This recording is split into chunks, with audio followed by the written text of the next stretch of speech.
Warning, the following video you're about to see is my opinion. If you don't like it, that's totally fine. You don't have to like it. Enjoy.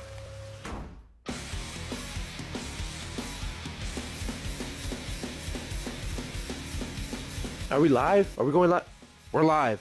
Hey everybody, welcome to the Royal Rumble review. Deliverance here. We had an awesome show, so let's get into it. The show kicked off with the ladies' Royal Rumble, and with number 1 being Natalya, and the 2 being the returning Naomi, which is fantastic to see her back. Everyone expected it. She was not the only one expected to debut tonight, or return tonight. So Jade Cargill debuted in the Royal Rumble with her first match. She put on a show. She was fantastic. Well, we have to wait and see how she can do on a one-on-one. Then also Liv Morgan returned in the number 30 spot. But probably one of the bigger surprises tonight was Jordynne Grace, the TNA Women's Champion, also came out in the Rumble, which is not really surprising, but we had Mickie James about a few years back. She was also the TNA Women's Champion. Jordynne Grace also tweeted out saying, this is not, the last time we'll see TNA in WWE. Well, who knows what that means, but I mean, it should be pretty interesting in the near future. And of course, our winner was Bayley. So it looks like we'll probably be getting Io Sky versus Bayley at WrestleMania. Will it be in the main event? We're going to have to wait and see. But 4 stars for this women's match. There were some botches here and there, but overall I was more excited than the men's match. We'll get into that. Then we had the WWE Undisputed Universal WWE Championship, Roman Reigns versus Randy Orton versus LA Knight versus AJ Styles. The match started off pretty interesting with a 3-on-1 against Roman. Then they would break off, Randy and Roman, AJ and LA Knight. Randy would get Roman, try to do he did a back suplex on the commentary table, didn't break. So LA Knight was like, you know what? Back suplex to AJ Styles, didn't break. Then Randy would get LA Knight for a back suplex on the table, but it still wouldn't break. Not until later on the show, but, we'll get into that. Later on the show, Randy would set up AJ Styles on the turn. I believe it was Randy or Roman, one of the two, set up AJ on the turnbuckle, but they would get lost in the shuffle. Then LA Knight would run, jump on the top rope, and give AJ a superplex, which was fantastic. LA Knight, wherever he goes, super hot, wherever he goes. This is where it would get crazy. So LA Knight would hit his finisher to Roman Reigns, but it would get broken up by AJ Styles. AJ Styles would hit the Styles Clash to Roman Reigns, gets broken up by LA Knight. Then Randy would reverse the phenomenal forearm into an RKO. Then he would hit an RKO to LA Knight. Then reverse Roman Reigns' spear into an RKO, going for the 1, 2, but gets broken up by who? Who else? Solo Sikoa. Solo Sikoa would stack up Roman onto LA Knight for Roman Reigns to pin, and he was looking for AJ Styles. AJ Styles was on the outside by the barricade where the commentators are. He would charge AJ, miss of course, and go straight through the barricade. So AJ Styles would get back in the ring while Roman's already up and hit a phenomenal forearm to Roman Reigns. He falls on top of Randy LA Knight. AJ gets the stacked pin, 1, 2, but everybody kicks out on 2. And we're coming near close to the end of the match where LA Knight was trying to hit his finisher onto Roman Reigns, but then Roman reverses.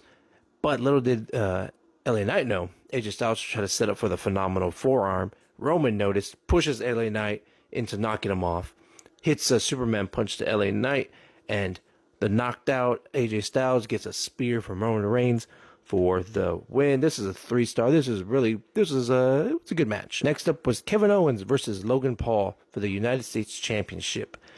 Kevin Owens was in control for about the first half of the match, and then Logan Paul would attack the injured arm of Kevin Owens, and he would do this weird split leg drop. I mean, whatever. He would hit his titanium fist, knockout punch, but Kevin Owens would kick out at 2. One of Logan's his fucking goons, his friends or whatever would come out, but then Austin Theory and Grayson Waller would be like, hey, what the hell's going on?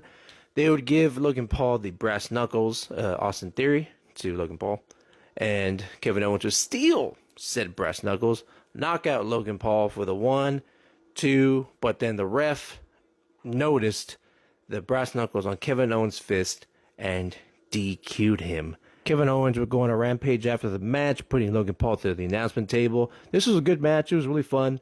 3.5 stars. I really like the ending. I mean, it was I feel like I haven't seen something like that before, maybe, but someone call me out on it. 3.5 stars for this, guys. For our main event was the men's Royal Rumble match. Let me first start off by saying that the women's was a lot better than the men's this year. And we start off with Jay and Jimmy Uso at number 1 and 2. This was a great opening. Just, you could feel the tension between these two. You know, we're going to see them at WrestleMania. Maybe start the show, but who knows? Not a lot of, special appearances tonight besides the return of Andrade.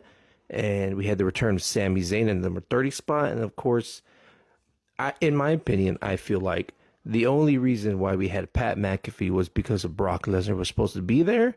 Of course, if y'all know, you know why he wasn't there. But it was just a waste of space, in my opinion. One of the highlights was R-Truth thinking it was a tag match, waiting on the outside so he can get tagged in by Dom, but Dom was getting choked out by Gunther. He was able to get out of it, tags in R-Truth, and R-Truth gives a little homage to his childhood hero, John Cena, by doing his little shoulder to shoulder and try to give him a "you can't see me," but then Gunther gives him a big boot. Forgot to mention in the Ladies Rumble, R-Truth did come out as the first man to ever come out in the Women's Rumble. He got confused. He didn't know which Rumble was which, I'm assuming. Superstars going in and out, and we have our final four: Cody, Drew McIntyre, CM Punk, and Gunther. Drew would get eliminated first, then Gunther, making Cody and Punk the final two. Punk was gassed. He was gone. You can tell it. You can see it. He was fucking tired. He was getting his ass kicked when he was in. And Cody eliminates Punk, and we'll be going to WrestleMania to challenge Roman Reigns for the title to finish the story. Will he do it? We might just have to wait and see. And that was the Royal Rumble, everybody. It was a great show. 3 stars for the men's Royal Rumble. The women's was just a little bit better. It was way better. But now we are on the road to WrestleMania. We have one of our main events, Cody versus Roman Reigns. We have Io Sky versus Bayley. I'm assuming Io Sky versus Bayley because Bayley's probably out of damn control. We'll probably have Jimmy versus Jay, Knight versus Paul. It was what I'm assuming. And most likely Seth versus Punk. That should be our look into WrestleMania. Who knows what we're going to do at Elimination Chamber. And who knows where The Rock is going to be into all of this. And this was a great show. I'll probably watch Vengeance. I believe that was the next NXT pay-per-view. That looks pretty good. AEW's Revolution for Sting's retirement should be coming up as well. I'll do that. I'm trying to get back in the groove of all this. But if y'all are, whoever's watching, appreciate you sticking around. And until next time.